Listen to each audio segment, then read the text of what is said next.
कारण अनेक मतदारसंघामध्ये झालेले मतदानाची आकडेवारी आणि प्रत्यक्षरित्या ईव्हीएमवर जी आकडेवारी आली त्यामध्ये तफावत पाहायला मिळालेली. ज्या ज्या ठिकाणी काही विरोधकांचे बूथ सुद्धा नव्हते, तर कोणी पोलिंग एजंट नव्हता, त्या ठिकाणी सुद्धा मताधिक्य मिळालेले आहे.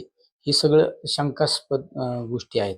त्यामुळे आज तुम्ही पाहिलं असेल बाबा आढाव हे 95 वर्षाचे असताना सुद्धा आत्मक्लेश पुण्यामध्ये त्यांनी चालू केलेला आहे.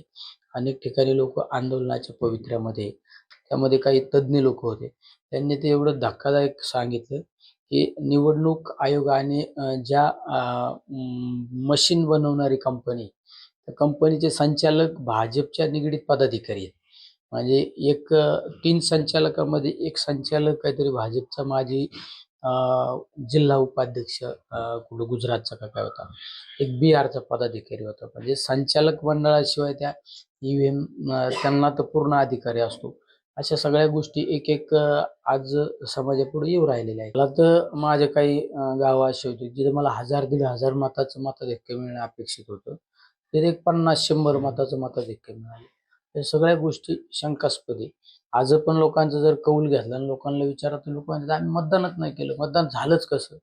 या सगळ्या गोष्टी आज बाजूला बाळासाहेब थोरातांचा मतदारसंघ, त्यामध्ये सुद्धा परिस्थिती पाहिली. शंकरराव गडाखांचा एक मतदारसंघ जिल्ह्यातच आपल्या, आज जर तुमच्या प्राजक्त तनपुरेंच्या मतदारसंघामध्ये राऊरी आणि नगर असा मतदारसंघ होता.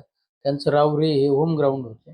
त्या ठिकाणी सुद्धा मताधिक्य मिळणं अपेक्षित होतं, मिळालं नाही. अशा राज्यामध्ये अनेक ठिकाणी आमचे कराडला बाळासाहेब पाटील असो, अशा अनेक दिग्गजांचा या सगळ्या तांत्रिक गोष्टीमुळे आज पराभवाला सामोरं जावं लागलं.